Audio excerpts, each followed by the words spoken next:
Hi guys, my name is Cassandra and this is going to be my first ever YouTube video, so bear with me.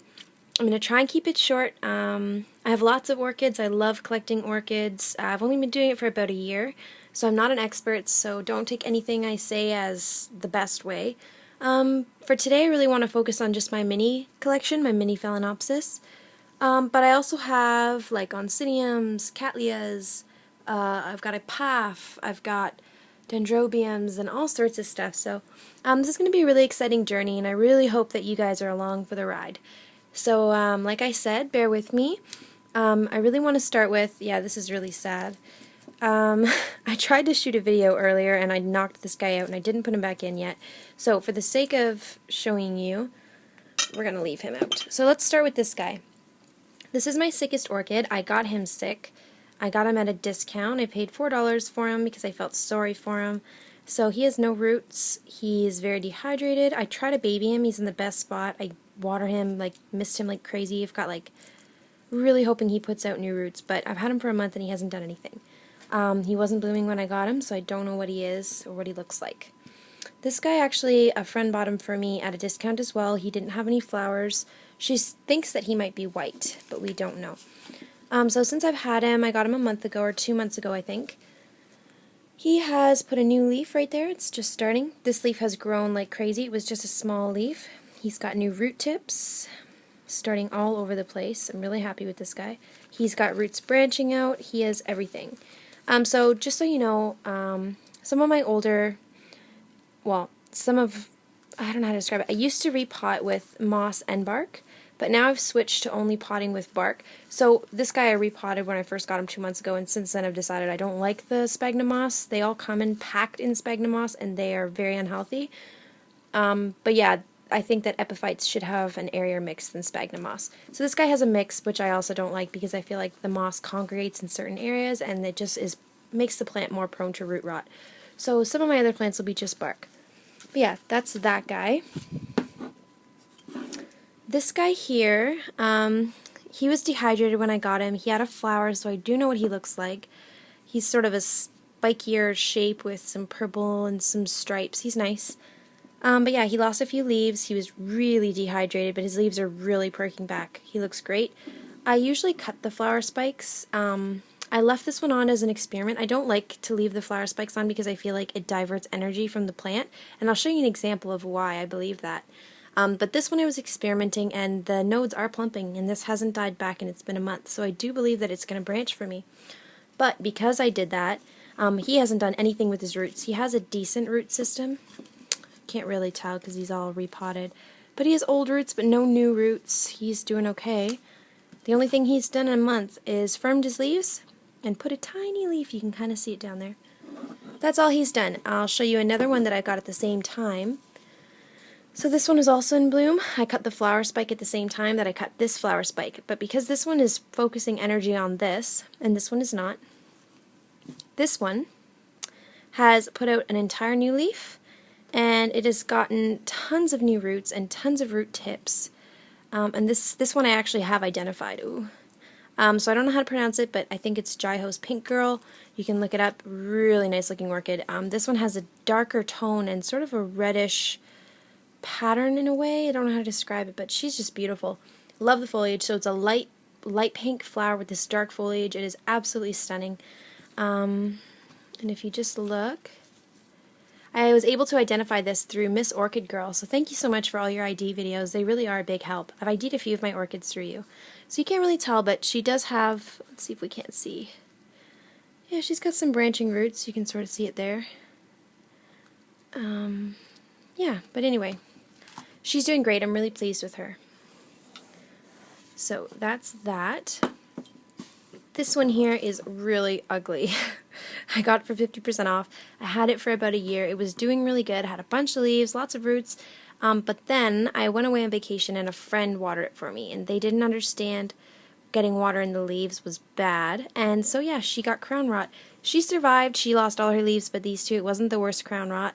And these are new leaves since the summer. So I live here in Canada. It's currently February and we have lots of snow still. It's been a really hard winter.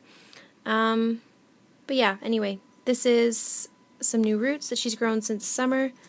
And this, by the way, is some cinnamon. This is where sort of the crown rot was, so I've just dusted some cinnamon on here and on the other side as well. She also has some bacterial infection issues. You can see those spots on the leaves.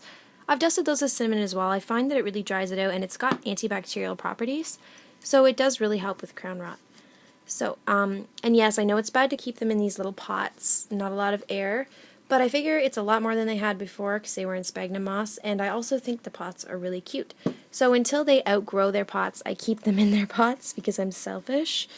I'm a bad orchid mom. No. So yeah, she's got lots of new branchy roots. Pretty good for just a few months, really. Lots of progress. Air roots, like, didn't have any roots. All the roots got killed off with the crown rot. It was just doing awful. So, I'm really happy about this guy. He's ugly right now, but I have faith that it will be a beautiful orchid. Now, this one is really fun. We're getting to the end here, guys. So just bear with me. This one is a popular variety of orchid as well, which I haven't been able to ID yet, but it's famous for kikis. So this is my only mini with kikis. Actually, it's my only orchid with kikis. But it's got 3. I don't know if you can tell. This is one. Hard to tell, but this leaf is, that's all it is one leaf. That's another kiki. And on the other side, the biggest, most healthy one is this guy here with the 2 leaves.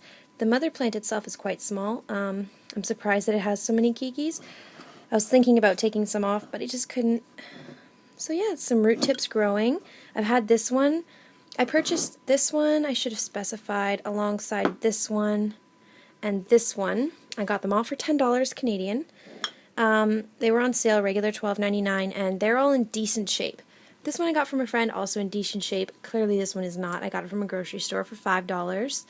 This one is $5 as well. And this one here, I don't remember because I got it a long time ago. It's a couple years old. But yeah. So yeah, these ones I all got from one place, decent root systems, and they are all progressing at different levels.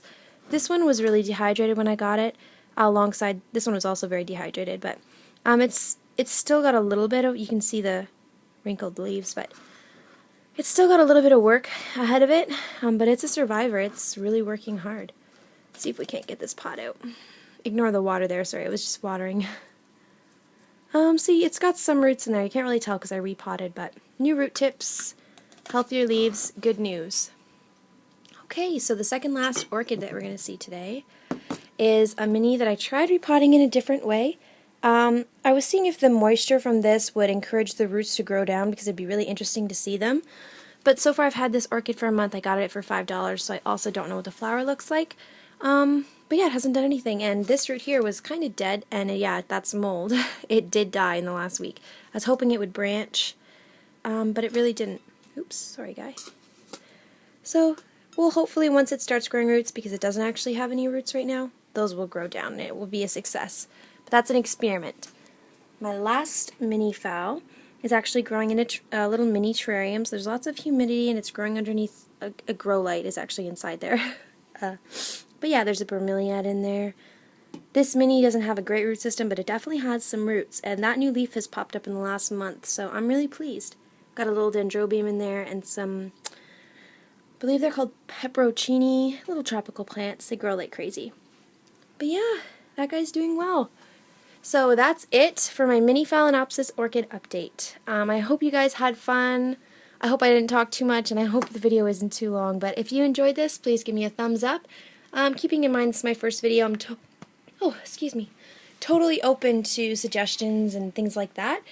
So just let me know, and thank you so much for watching. So I forgot about this guy because he lives downstairs. Yeah, I have to cut this today. He's got purple flowers, purpley roundish. He's quite dehydrated. He does have some roots, but he needs to be repotted, clearly. But yeah, I got him a couple weeks ago at a grocery store, $4. So hopefully this guy can just perk back up. Say hello, fishy.